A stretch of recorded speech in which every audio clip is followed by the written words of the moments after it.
حضرت عائشہ رضی اللہ تعالیٰ عنہ فرماتی ہیں کہ یہ تین قسم کی عورتیں بہت بابرکت ہوتی ہیں، جہاں ملے ان سے شادی کر لو۔ بسم اللہ الرحمن الرحیم۔ حضرت سیدہ عائشہ صدیقہ رضی اللہ تعالیٰ عنہ نے فرمایا، اے اسلام کی شہزادیوں، عورتوں میں تین خوبیاں اللہ تعالیٰ کو بہت ہی زیادہ پسند ہیں۔ جب پوچھا گیا کہ وہ کون سی تین خوبیاں ہیں تو حضرت عائشہ رضی اللہ تعالیٰ عنہ نے فرمایا، پہلی خوبی پردہ ہے۔ پردہ کسی خاتون کی ایسی خوبی ہے جو اللہ تعالیٰ کو بہت ہی زیادہ پسند ہے۔ جب کوئی خاص خوبی اللہ کو بہت پسند ہو تو پھر ظاہر ہے کہ وہ خوبی اپنانے والی عورتیں بھی اللہ کو بے حد پسند ہیں۔ فرمایا گیا، اللہ کی پسندیدہ بندی بن جاؤ اور پردے کو اپنا رواج سمجھو۔ آج کل کی عورتیں کہتی ہیں، جی اصل پردہ تو دل کا ہے، بس انسان کا ذہن پاک صاف ہونا چاہیے، صرف دماغ کا صاف ہونا ضروری ہے۔ تو میں کہتا ہوں کہ ذہن جتنا بھی پاک صاف ہو جائے، لیکن سیدہ فاطمہ الزہرا رضی اللہ عنہا سے زیادہ پاک صاف نہیں ہو سکتا۔ پردے کا حکم سیدہ فاطمہ رضی اللہ عنہا کو بھی دیا گیا تھا۔ جاہلیت قدیمہ کی طرح جاہلیت جدیدہ میں ایک بار پھر بہنوں کی عزت و ناموس پر خطرات کے بادل منڈرا رہے ہیں۔ ان کی عصمتوں سے کھلواڑ کرنے کی کوششیں ہو رہی ہیں۔ انہیں براہانہ اور نیم براہانہ کر کے سر بازار رسوا کیا جا رہا ہے، اور ایک منصوبہ بند سازش کے تحت انہیں شمع خانہ کے بجائے چراغ محفل بنایا جا رہا ہے۔ استغفر اللہ۔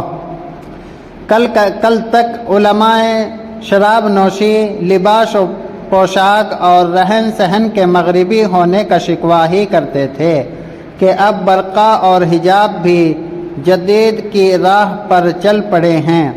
ہمارے ہاں ایک رواج بن چکا ہے کہ خدا نخواستہ کسی گھر میں کوئی فوتگی ہو جائے، کوئی عزیز رشتہ دار یا کوئی قریبی فوت ہو جائے تو اس کی جدائی کا غم ہر چیز پر مسلط ہو جاتا ہے، حتیٰ کہ نماز پر بھی مسلط ہو جاتا ہے، پردے پر بھی مسلط ہو جاتا ہے۔ عورتوں کو اپنے پردے کا خیال نہیں رہتا، باپ بھائی بہن کو نماز کا خیال نہیں رہتا۔ محترم ناظرین، صحابہ اکرام رضی اللہ علیہم اجمعین کے دور میں جب کوئی فوت ہو جاتا کہ خاندان والوں کے لیے یہ ایک بہت ہی غم زدہ صورتحال ہوتی تھی، لیکن پھر بھی یہ غم خواتین کے پردے پر اثر نہیں ڈالتا تھا۔ فوتگی کے دن بھی عورتیں پردے کا خاص خیال رکھا کرتی تھی۔ ہر چیز پر غم مسلط ہو جاتا تھا، لیکن نماز پر مسلط نہیں ہوتا تھا۔ لوگوں کو پتہ ہوتا تھا کہ ابھی نماز کا وقت ہونے والا ہے، اٹھو اور نماز پڑھو۔ میت اکیلی پڑی رہتی تھی، کوئی پرواہ نہیں، لیکن وہ لوگ ہر حال میں نماز پڑھتے۔ اسلام کی ایک مقدس شہزادی کا واقعہ ہے کہ اس کا ایک ہی بیٹا تھا، وہ بھی اسلام و کفر کے معرکے میں شہید ہو گیا۔ اب یہ نیک خاتون آپ صلی اللہ علیہ وسلم کے سامنے اس طرح حاضر ہوئی کہ سر سے لے کر پیروں تک پورا وجود پردے میں ڈھکا ہوا تھا۔ صحابہ اکرام رضوان اللہ علیہم اجمعین یہ دیکھ کر حیران رہ گئے کہ اکلوتا جوان بیٹے کی موت کا غم تو بڑے بڑوں کا کلیجہ چھلنی کر دیتا ہے، اور وہ گریہ زاری اور چیخ و پکار پر اتر آتے ہیں۔ یہ کیسی خاتون ہے کہ اتنے بڑے صدمے کے باوجود مکمل پردے کی حالت میں اور مکمل ہوش و حواس میں ہے۔ اتنے بڑے صدمے کے باوجود یہ ابھی بھی پردے میں ہے۔ سبحان اللہ۔ یہ اس دور کی بات ہے جب مشرکین کی عورتیں اپنے جوان بیٹوں کی موت پر نوچ خوانی کرتی تھی، ماتم کیا کرتی تھی اور بے پردگی کا عالم ہوتا تھا۔ اس نیک خاتون نے جب یہ باتیں سنی کہ یہ کیسی عورت ہے کہ اپنے جوان بیٹے کی موت پر بھی پریشان نہیں اور مکمل پردے میں ہے، تو اس نے کہا میرے بھائیوں، میرا بیٹا چلا گیا تو کیا ہوا، میرا ایمان تو نہیں گیا۔ سبحان اللہ، یہ تھی اسلام کی مقدس شہزادیاں جن کی گود میں اسلام پلتا تھا۔ محترم ناظرین، سید عائشہ صدیقہ رضی اللہ عنہا نے فرمایا، دوسری خوبی جو اللہ کو بہت زیادہ پسند ہے وہ اپنے شوہر سے ٹوٹ کر محبت کرنا۔ اب ایک عورت نکاح کے ذریعے سے اللہ اور رسول صلی اللہ علیہ وسلم کی رضا کے لیے اپنے آپ کو ایک اجنبی مرد کے حوالے کر دیتی ہیں جسے دو جانتی تک نہیں، اسے پہچانتی نہیں، اس کی طبیعت کا پتہ نہیں، اس کے مزاج کا پتہ نہیں کہ وہ کس طرح کا انسان ہے، پھر بھی نکاح کے ذریعے سے وہ اپنے آپ کو اللہ اور رسول کی رضا کی خاطر ایک اجنبی مرد کے حوالے کر دیتی ہے۔ سبحان اللہ۔ پھر اس شخص کی اولاد کو 9 ماہ تک اپنے پیٹ میں رکھتی ہے، طرح طرح کی اذیتیں سہتی ہیں اور موت کی سی کیفیت سے گزر کر اس کی اولاد کو جنم دیتی ہیں۔ سبحان اللہ۔ موت کی سی اذیت سے آنے کے بعد بچہ پیدا ہوتا ہے، پھر جب بچہ پیدا ہو جاتا ہے تو ایک ماں اپنی فکر بالکل ترک کر دیتی ہے، اپنے آپ بھول جاتی ہے اور اس بچے کی تربیت میں مصروف ہو جاتی ہے۔ یہی سوچ اس کے ذہن میں ہوتی ہے کہ جب یہ بچہ بڑا ہو کر اچھی خدمات سر انجام دے گا تو کوئی یہ نہیں کہے گا کہ اس کی ماں نے اس کی تربیت اچھی نہیں کی۔ لیکن پھر ہوتا یوں ہے کہ جب وہ بچہ بڑا ہو کر اچھے کام کرتا ہے اور اچھی خدمات سر انجام دیتا ہے تو سبھی اس کے باپ کی تعریف کرتے ہیں۔ کوئی یہ نہیں کہتا کہ فلاں عورت نے، اس کی ماں نے اس کی اچھی تربیت کی ہے جس کی وجہ سے یہ بڑا انسان بنا ہے۔ تو کئی سال تک جب وہ ہمارے بچوں کی پرورش میں لگ جاتی ہے اور اپنا آپ بالکل بھول جاتی ہے تو اس کے چہرے پر جھریاں نمودار ہونے لگ جاتی ہیں۔ پھر ایسی عورت کو کئی شوہر یہ کہہ کر ٹھکرا دیتے ہیں کہ عورت مرد کے پاؤں کی جوتی ہوتی ہے۔ استغفر اللہ۔ جب وہ چاہے جوتی کو تبدیل کر سکتے ہیں۔ اللہ اکبر۔ ایک بزرگ اور نیک انسان کی محفل میں لوگ بیٹھے ہوئے تھے، وہاں یہ بات چل رہی تھی کہ ایک مرد کہہ رہا تھا، کیا عورت مرد کی جوتی ہوتی ہے؟ مرد کو جہاں بھی اپنے مناسب سائز کی جوتی نظر آئے تو بدل لے۔ وہاں پر بیٹھے ایک شخص نے اس اللہ والے بزرگ انسان کی جانب رخ کیا اور ان سے دریافت کیا کہ حضرت کیا یہ شخص ٹھیک کہہ رہا ہے؟ تو بزرگ فرمانے لگے کہ اپنی سوچ کے مطابق بالکل ٹھیک کہہ رہا ہے، اور واقعی عورت مرد کے پیروں کی جوتی ہوتی ہے۔ جو خود کو پاؤں کی مانند سمجھتا ہے، فرمانے لگے، جو خود کو پاؤں جیسا تصور کرتا ہے وہ اپنی بیوی کو پاؤں کی جوتی ہی سمجھتا ہے۔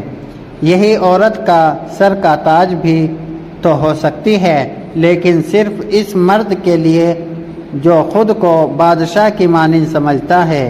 جب ایک عورت ایک ایسے شخص کے لیے اپنی زندگی قربان کر دیتی ہے جس کے وہ نکاح میں آ جاتی ہے، اس کی خدمت گزاری کرتی ہے، بچے پیدا کرتی ہے اور اس بچے کو تربیت کے دوران اس کے چہرے پر جھریوں کے نشان نمودار ہو جاتے ہیں، لیکن مرد اس بات کو سمجھنے کی بجائے جب یہ دیکھتا ہے کہ یہ عورت پہلے کی طرح خوبصورت نہیں رہی تو وہ دوسری عورت کی جانب مائل ہونے لگتا ہے اور اپنی بیوی کو چھوڑنے کے لیے تیار ہو جاتا ہے، تو ایسا مرد اپنی بیوی کی ہستی بستی زندگی میں زہر گھول کر رکھ دیتا ہے اور اسے کانٹوں کے بستر پر سونے پر مجبور کر دیتا ہے۔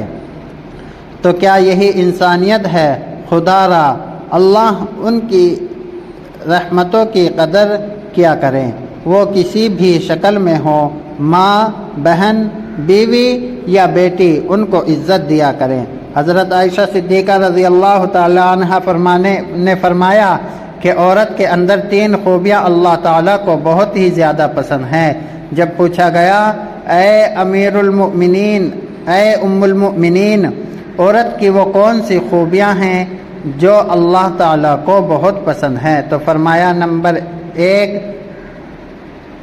پردہ، یعنی پردہ کرنے والی عورت اللہ کو بہت ہی زیادہ پسند ہے۔